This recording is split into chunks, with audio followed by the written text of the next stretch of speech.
Dans cette capsule, je vous montre comment créer une nouvelle page.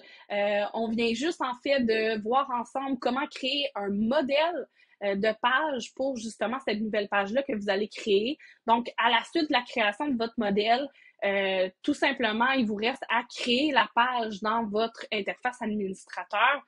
Donc, vous allez vouloir cliquer sur l'onglet boutique en ligne ici dans votre menu à gauche.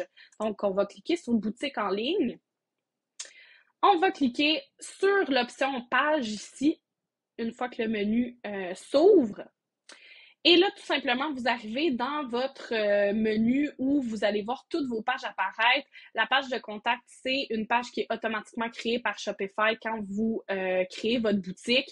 Donc, soit vous pouvez l'utiliser, vous pouvez la modifier en modifiant le modèle de la page dans votre éditeur de thème, ou vous pouvez tout simplement la supprimer si c'est une page dont vous n'aurez pas besoin. Donc, vous la sélectionnez et vous cliquez sur supprimer les pages.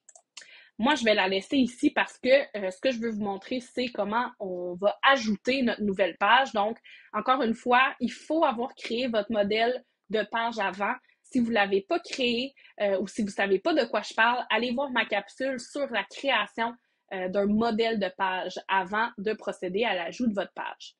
Mais une fois que vous avez créé votre modèle, vous pouvez aller ici sur le bouton vert en haut à droite de votre écran. Donc, on va cliquer sur le bouton Ajouter une page. Et ici, on va aller lui donner le titre. Donc, par exemple, moi, j'ai créé le modèle de ma page à propos. Donc, je vais aller ajouter mon titre ici qui est à propos.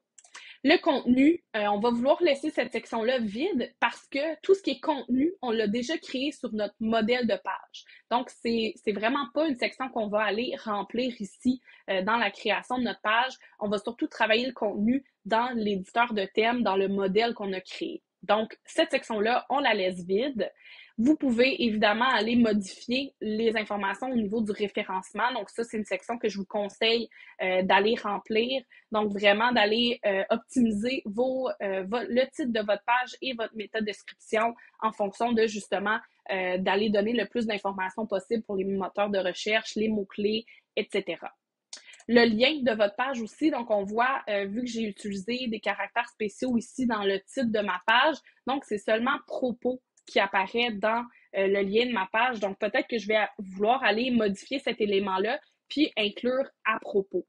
Donc à trait d'union propos, qui est un petit peu plus adapté que seulement propos en termes de l'URL de la page. Ensuite, on va vouloir définir est-ce que notre page est visible automatiquement une fois que je clique sur enregistrer. Donc, est-ce qu'elle va être visible tout de suite sur mon site web ou je vais l'afficher comme page masquée. Donc, si je suis encore en train de travailler dessus, en train de la modifier, je vais peut-être vouloir l'afficher comme page masquée. Je peux aussi définir la date à laquelle je veux qu'elle soit visible. Donc, peut-être que je veux pas qu'elle soit visible aujourd'hui, mais elle est terminée, puis ça fait partie de ma stratégie de lancement de lancer cette nouvelle page-là, par exemple, à telle date. Donc, ça, c'est une information que je peux aller définir ici.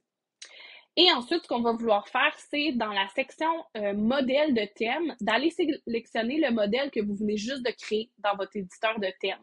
Donc là, j'ai créé le modèle de ma page à propos. Donc, c'est le modèle que je vais venir sélectionner ici. Donc, je vais sélectionner à propos pour que l'admin sache en fait là, que Shopify sache que cette nouvelle page-là, c'est le modèle que je viens juste de créer, que je veux utiliser pour l'afficher sur mon site web.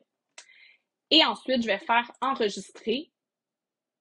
C'est pas plus compliqué que ça. J'ai ma nouvelle page que je peux ensuite aller ajouter dans mon menu. Donc, si vous n'avez pas consulté ma capsule sur comment ajouter une page au menu, je vous recommande définitivement cette capsule-là.